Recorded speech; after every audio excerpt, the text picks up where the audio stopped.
How you doing today? My name's Tomlins Nyback. It's 365 days toward racial change. It's episode 353 today. All right, the baker's dozen. Anyway, listen. Uh, this project's been so good, and I've been able to really release a lot of tensions. I've gone through some changes. I'm in a position now to think about some next steps, some real next steps for me. You know, making a decision on my own. I've probably been in this position many times, but I've squandered opportunity. You know, and there's conditioning there, ignorance, upbringing. Oh, sometimes just plain old obstinance. I'm sure, right? I'll definitely own my part and some of the shortcomings I've encountered over these 50 plus years, but I never thought about the components in the world that would resonate with my destruction. I wonder if they will resonate with my success and my desire to excel and go forward. Will there be that same kind of oh uh, that kind of additive response, that positive inertia when as I step out and move on, right? The month of June is going to be a lot of transition going on. Fortunately, this sober community that I live at gave me a little extension and stuff. Got to be careful that it's not just rope to hang myself. I've done that many times, and that could be possibly another holdover from slave mentality, some of the thoughts that go along. There's a book, one of our members, I don't know, a good friend of ours, gave me called Drapetomania, and one of the things that the book starts out kind of brutal and stuff like that, but there's some satire in there if you understand some things, and there's the author cleverly weaves in oh how would you what would you call it, like this the ability of the slave to be kind of a stooge. You see it a little bit in Harriet Beecher Stowe's book, Uncle Tom's Cabin. Not so much, but in Drapetomania, you find the slaves, watching Massa um, make mistakes, screw up, and stuff like that. But the slave has these cunning ways to make themselves look bad, to always keep the master in a good light and all that, even to their hurt. But they know, like,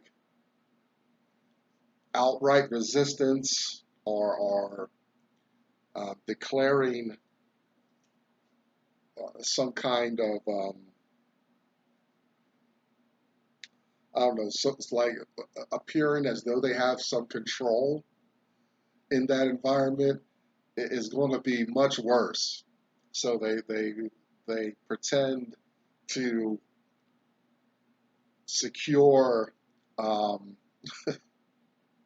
their secure solutions by dumb luck, but they're really being very clever. Um, I, I haven't finished reading the book, but there's this one part in the book where a slave escapes. He's after his gay lover and things like this, and there's a hunting party after him and all that. And the slave that's responsible for the handling the weapons and the guns, because they take slaves along with the hunting party to help and stuff like that. But the one slave really liked the guy that escaped and all that, and so he was charged with loading his master's gun and um, preparing it for the master's use. So anyway, when it came, it's like they had the runaway slave cornered or whatever, and the master pulls his gun, and it just comes to it. They approach each other. Master pulls the trigger. Boom! The gun explodes. Bullets in his face, and the slave that was responsible for handling the weapon had turned all the bullets around that morning, and and he could. But it's one of those things where he could claim he's going to get punished if it's found out. Fortunately, the guy died, so nobody was the wiser. But had his master lived through that, the slave would have been severely punished. But he could claim ignorance. Oh, did I put the bullets in backwards? Oh, duh, duh. So you find that. And I say that to illustrate like some of the some of that same attitude and behavior can creep up in a black person's life, and it can be detrimental. I can probably think of some specific times in my life where I played the role of being less than or whatever, just so not necessarily white people, but just so other a process could get along, other organizations could get moving.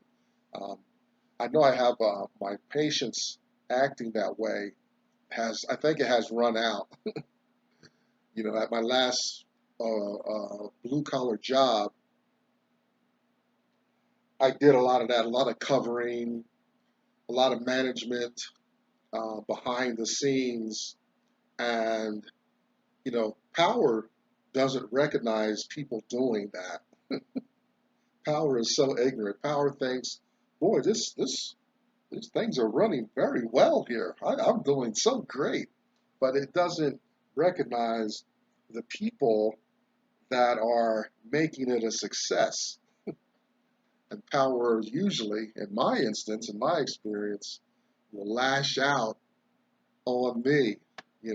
I'm the guy standing in the gap making this thing run, and power doesn't recognize that and comes at me. That's happened at a couple jobs, and I think I've learned my lesson. You know, all that to say, like as I'm about to move into my next episode in life, I have to battle and manage a lot of my own conditioning and shortcomings to stay optimistic, competitive in a system that's not fully on my side, at least not in the way I need it to be. We'll talk about that a little bit today in some business strategies, outsourcing, and we'll talk a little bit about money, self-determining one's life, entrepreneurially in some ways today. I'm inspired to do this work by a man named Dr. Claud Anderson. He's written, he informs a lot of our discussions here. I've read 3 of his works: Black Labor, White Wealth, Search for Power and Economic Justice. I'm sorry, that's a Black History Reader. This is Black Labor, White Wealth, Search for Power um, and Economic Justice, and Dr. Anderson's National Plan to Empower Black America, PowerNomics. We are in PowerNomics today, page 183, Strategic Alliances today. Behind me, you see the hashtag #US2Symbol. You find Black women having their resources, community, This is the World Wide Web. Find your resources, right? A lot of stuff, a lot of conversation today is about self-help and reaching out because you're confined indoors and it's mentally screwing with you and stuff like that. I don't mind it at all. I'm an introvert anyway. We could use another few viruses, stimulus packages. Yeah, I mean, that's now I can think and self-determine, but that's a whole nother thing. If you can't find your help, just do what I did. Start writing stuff. Just throw it out there. See what sticks. See what happens. Check out Black Enough, BLAGGENU, kind of a Black Facebook experience. If you've got an entrepreneurial mind, Dr. Boyce Watkins, love to get to know you. He has got some products. The Black Business School, theblackbusinessschool.com. Check out Tyrone Gregory. Not sure what degrees he has. Self-employed tax guy. He's a straight shooter, and he'll give you some good advice in those areas. Oh, and finally we have story time. This is a very important book. I'm so glad I read this book, Uncle Tom's Cabin by Harriet Beecher Stowe, and I give you a good idea of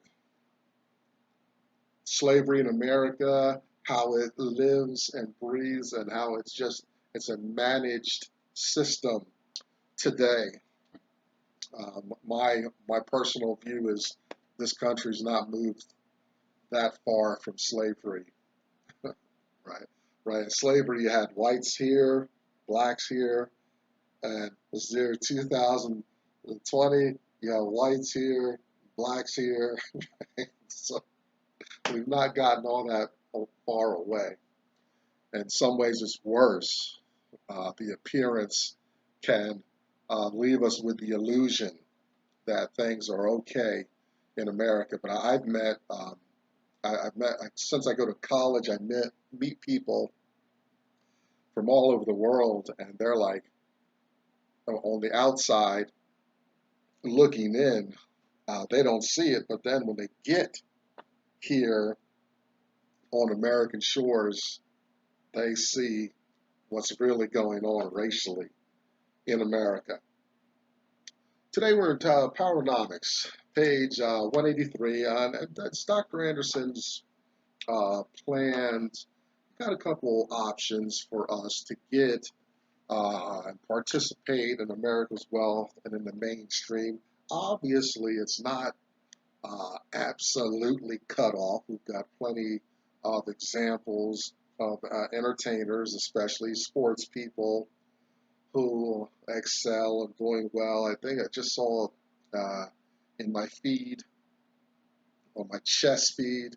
If you're like me, you've got all your apps open and everything has another window advertising. So I saw this another female, not white, not sure color. So I think she's the highest paid female tennis player lately. Things like that, right? And so people of color do rise up. Black people are you can find some examples of success, but it's just not the general rule for black people. So Dr. Anderson, especially in PowerNomics, his national plan to empower Black America, it's all about the economics. It's all about unity, coming together as a group, operating, using the examples of dominant groups, of successful groups, and apply a lot of those principles to black people. And you look at Vietnamese, Chinese, Hispanics, white folks, that they've been unified so long. They've not had to navigate out from under a slave dynamic, and that's allowed them to be move freely, consistent. Is to not have to ever have to navigate American society on some of those issues. Slavery is the biggest one, but Native Americans, they can easily do a project like this. Hispanics can do a project like this. Basically, if you're not a white heterosexual male, you can do a project like this and talk about how your identity has been exploited in a pejorative way, a way that dehumanizes, disenfranchises, marginalizes you. You can easily write programming like this. And and it's important. So Dr. Anderson encourages us to look at those models, right? As far as um, in my experience, I am black, so I can't speak the experiences of other peoples and other cultures and identities in America. But black skin, I had I slip and fall sometimes, right? And I banged up my knee coming out of 2019, so I had a limp, right? So every time I took a step, I had to pay attention to the pain in my knee. Well, that's what it's like. Uh, Being black in America, a lot of times you're you you're moving along, and but every cycle you have to pay attention to some issue. There's some problem, some issue that has to be handled. All right, and if we go on, that's why I'm glad I stumbled on to Dr. Anderson's material, because if you go on like that, being in denial of some difficulty, some handicap, then you're going to cause more injury. You're never going to navigate your landscape properly, right? So once we get our mind right and honest about racism, then we can start to look at other areas, how we're going to care for ourselves, how do we acquire wealth in this system, how do we do better, how do we unify, you know, how do you define, businesses, what's my potential, right? But you got to get over the reality of what's happening in the nation first before you can become effective in any of those areas. Strategic alliances is what he's talking about, and he's talking about uh, part of this is our vertical integration conversation, not so much ethno aggregation today, keeping things in-house inside the ethnic community, but this is more of the vertical integration piece for success, right? You take a we'll just say a product today, right? This is my phone, and it's got plastic, and electronics, LEDs, buttons, and all this stuff, and eventually the somewhere some big corporation has a plant where it's pulling all these components together and selling them out the door. Well, that corporation, you think about some big ones: Sony, Samsung, LG, right? Some of these big uh, corporations. Oh, that build stuff, IKEA, right? You know, yeah, they're the umbrella over it, but oftentimes they're going to outsource some some parts of the process. Maybe they don't want to make buttons.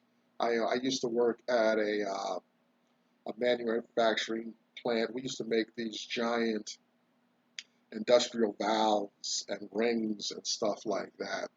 And you know, some of the components for these valves and rings were were tiny, springs, buttons, and things like that. Well, we didn't mess with that. We messed with the heavy, big stuff, the foundation component of these products. So, but we'd outsource for some of the smaller components to complete that part.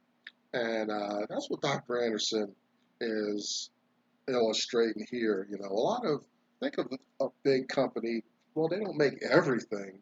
They control it. They may keep a a, a, a smaller organization that's handling those parts in business by outsourcing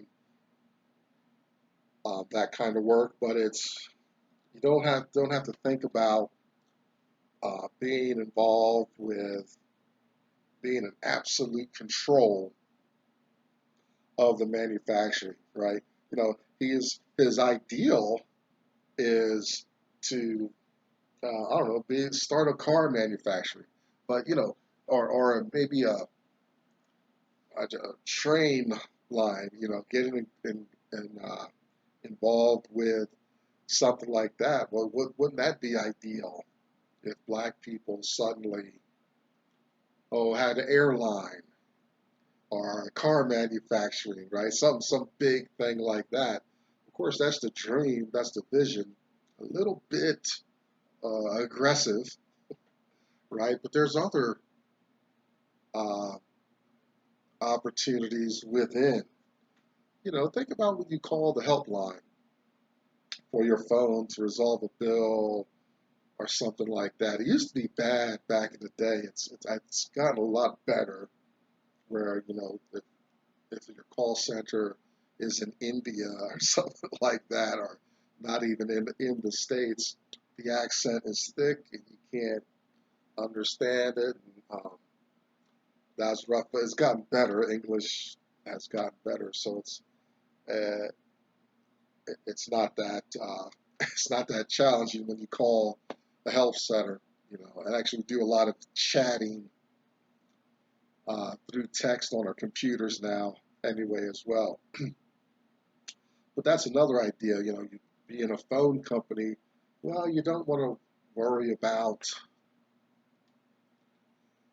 answering your phone and resolving the bills and upgrading accounts and stuff. You want to do your phone business. So you outsource that kind of thing. So that's your strategic alliance. That's your outsourcing, how that would work and benefit a business model. Oh, and you got to think about this because the, what technology does to the labor class and all that stuff. Every time technology perfects itself or comes in, where robotics takes over, automation takes over, like talking about phones, when you dread having to call a health center because you might get the runaround, you know, um, after you hear this, here are the choices, right? And none of the choices fit, so you wait on the line, and the auto dialer, whatever, kicks you off. Well, that's what technology does too. That's something we have to look out for in these strategic alliances. When I was a kid, I remember there were gas station attendants that pumped your gas. If you didn't get out your car, you roll down your window. Man or woman comes up, asks how much you want, and that's how you roll with it. Right now, today, it's all self-serve. Right, you've eliminated that whole portion of labor class, and now one person stands inside a convenience store and can handle 12, 14 pumps at a time.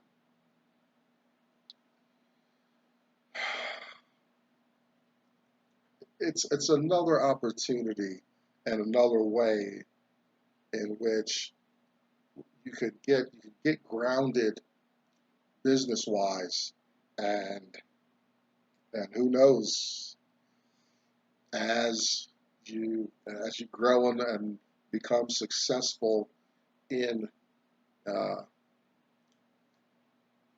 in managing some type of outsourced resource, then you can go bigger and maybe acquire more aspects um, in the production of a product, or inserting yourself in a service, right? So there's potential all over the place. Now, I would say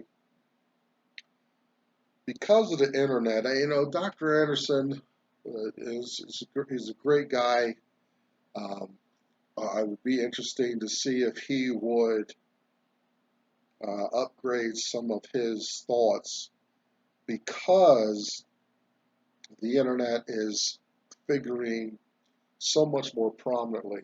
He didn't foresee a virus that would drive us uh, to huddle in our homes and continue supporting commerce from our laptop, you know, from here. He's old school. I'm on the hub of old school and technology. So what old school is very labor intensive, hands on, and things like that. But I think a lot of our opportunities, what work looks like today, is to be home in our pajamas, tapping away on our computers, handling business and checking charts, having multiple screens, and all this stuff. And we don't even have to get half dressed anymore to um, to survive and make it. So the business model, outsourcing and all that, isn't so much, in my opinion, um, so much labor intensive where we have to sacrifice our bodies so much. A lot of that's diminishing, robotics and stuff. I was watching. I look at some of these commercials for um, for Amazon and things like that. And maybe you haven't been inside of some of these places like FedEx, Amazon, or any big distributor, carrier, UPS. These places, they have belt systems and all that. Amazon, uh, inside their warehouses, they got belt systems. There's robotics carrying resources on the floor and stuff like that. Um, so a lot of stuff is just happening. That the need for physical presence in a space is going down so dramatically. It's fallen off probably exponentially as our robotics gets better, right? As the product comes down the line, you got robotics that can come and take it and shove it, right on down the line. That's very real, right? It's what mankind does. So it's something to look out for.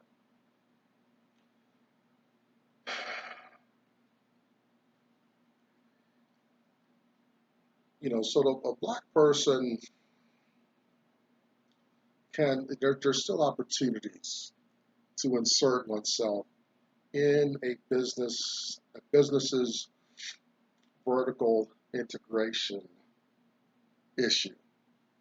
Like I said, if I worked at the company making these industrial valves and things like that, it'd be nice. I start up a nice little company making buttons for the valves and stuff, and I'd have a steady stream of customer. I could be known for making these little buttons and stuff. I also worked at a company, and I didn't know this. We think like a car manufacturer. Oh boy, everything you're just got all these raw materials, and you're spitting cars out the other end. Well, that's not necessarily so, right? I worked in a small town, nowhere near car manufacturing, right? Was This place was a small shop in Pennsylvania. You know, your car manufacturing's in Michigan or somewhere, right? Maybe even overseas. But we polished car handles and got defects, paint defects out of um, car handles in this little windowless shop in Pennsylvania to think about. So the young woman that owned that business had gotten her niche and was leveraging that the need. Somehow she heard about the need or bought the business and had stayed, kept people busy for quite a while. I'm running out of time, but there's, be creative. As if you're not making enough money right now, look out for working more. Work smarter, not harder. Is just the idea behind here. Look for those opportunities to get a breakthrough that'll give you a rest physically, spend time with your family, go on a vacation. I think those opportunities exist. I'm Thomas Nyback. It's day 353 out of the way, 365 days toward racial change. I will see you next time. We're almost there. Bye bye.